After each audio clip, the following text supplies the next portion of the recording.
Hello again everyone, whoever you are. Welcome to my review of Frapin, or Frapin.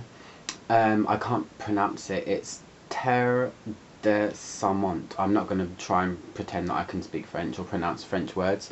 But it literally translates as, from what I've read, earth branch, or earth vine, or earth member of a tree. I don't know. A limb of a tree, I don't know. I did actually record another Frapin review recently, but I was fiddling with my iPad and I literally deleted it and I didn't have it backed up, which was really irritating, but these things happen. Which one did I review? The Caravelle d'Épicé. It was a kind of really nice, soft, woody, spicy fragrance. But this one is called Earth Branch, apparently. It's a unisex fragrance and it's a woody aromatic, supposedly. I don't know if I agree with that at all. And I'm not sure of the year it came out, so I do apologise. I don't know. I probably could have looked a bit harder, but I didn't. So this about the brand Frapin. They're actually purveyors of kind of cognac and rum and dark spirits. And I think they've kind of transitioned into perfumery, which is a bit weird, I think. A lot of their fragrances contain kind of rum notes. This one actually doesn't, but yeah, a lot of them do. I'll just read you a little kind of excerpt from what it says on their site about this fragrance. It says, fragrance can be an adornment, yes it can, but it can also conjure an invisible landscape to be borne by skin. This generous landscape is the one surrounding the Chateau Fontpignon, home of the Frapin since the 13th century, the land of the vine shoots. So yeah, vine, branch, kind of same thing. The land of the vine shoots is the vineyard of Segonjac explored on a summer morning, a scent of sun and earth by Jean-Marie Fougère. A scent of sun and earth. Don't agree with that either, but yeah, this is my review, so I'm going to say what I want to say about it. So yeah, I've been wearing this for the last 3-4 days, so I've kind of got a good feel for it. I've let it dry on me. My sample that I've got is from 2009, so I don't know if the scent smells the way it does because it does, and that's just what my skin does to it, or if this might be a little bit old. I don't know, but what can I do? I'm going to review it anyway. So as always, the notes. The top notes are grapefruit, grape as well, that's kind of unusual I think, neroli, then you've got cumin, or caraway, as said by Fragrantica. Caraway is kind of Persian cumin, so I guess that's what it is, and from the smell of it, it's more caraway than it is your kind of cumin, which is really kind of, it's used in curries a lot. Anyway, so yeah, that's the top notes. My iPad is doing strange things. Probably trying to delete more of my reviews. Anyway, the heart notes are cinnamon, nutmeg, orange blossom, and amyris wood. Oh, I should have mentioned, sorry, there's neroli in the top as well, which is beautiful. Yeah, amyris wood. New one for me, which is cool. This is why I like discovering niche perfumes, because they always have things that are kind of new and new smells I've never smelled before. And then the base is benzoin, myrrh and incense.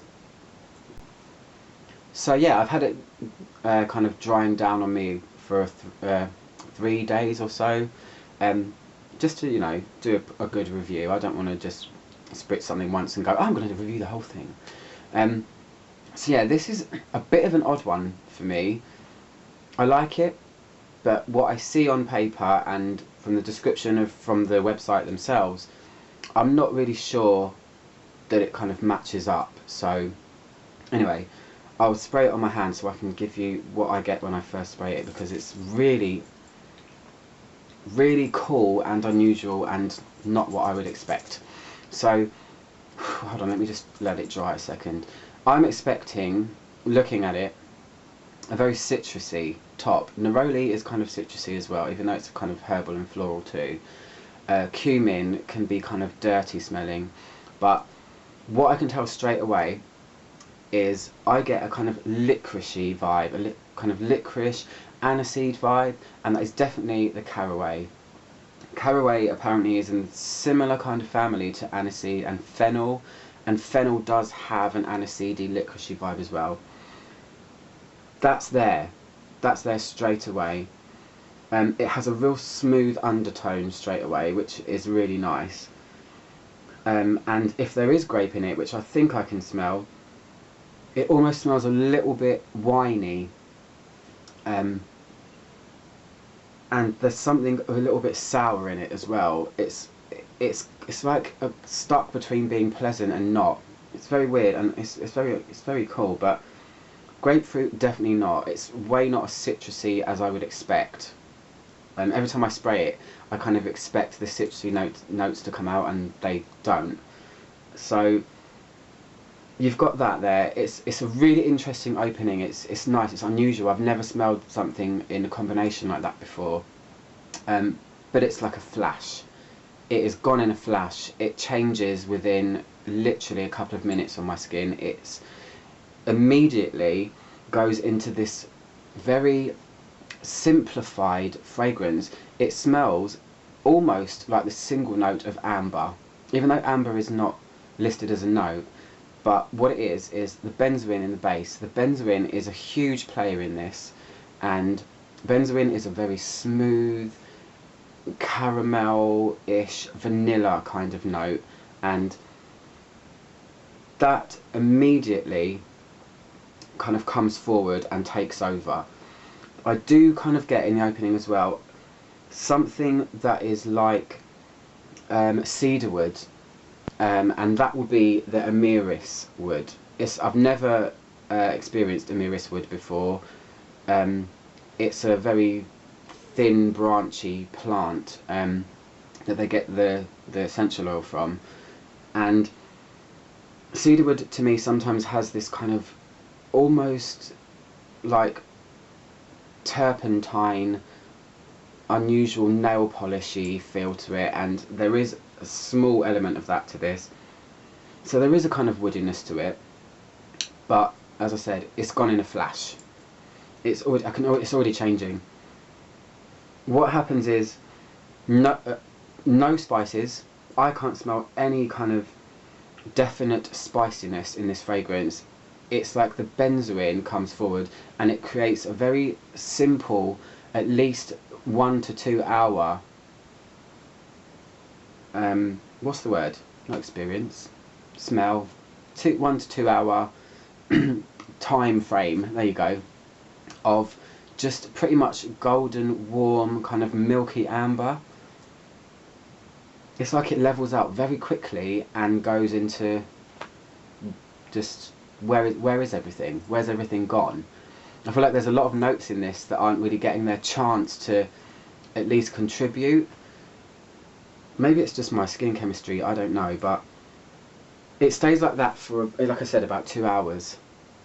It smells really vanilla-y, and it's, like I said, it's kind of, if you put a tub of cream with some amber, it's very soft.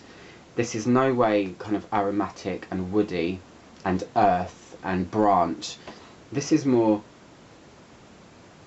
I'm not going to say gourmand, that would be the wrong word to say, but it's just very basic in the heart. Yeah, weird. But yeah, and then it changes again. I've done this a couple of times, like I said, and it does change again. It's like the base is there, and then it kind of goes backwards on itself, and at no stage does it ever get incensey on me. Incense is one of my favourite notes. I think it's an amazing kind of addition to a fragrance. It gives a kind of sultry, rich kind of feel, and not once does this ever become incensey. It's so weird how it's all fading. Everything's fading. But yeah, the dry down here, it does turn a little bit more floral when it dries. you've still got that real smoothness from the benzoin, and like I said, it's not vanilla is not in there, and neither is amber, but that's what this fragrance has an illusion of. It just feels like that. I would say it kind of turns a little bit more like Nerolian Orange Blossom when it dries, but everything else has disappeared apart from this one big smooth note. And that's kind of my review. That is it. It's not something I would buy a whole bottle of. I'm glad I've got to try it though. And yeah, that's it. No spices, not much citrus, not much earthiness. But if you like amber and vanilla and kind of a bit of cleanness, then try it out. For now, I'm going to spray the rest of my sample on me, and I will be doing another review very soon. Thanks for watching. I'm Ouchomano, and as always, subscribe if you like my reviews. I hope you do. Thanks, bye bye.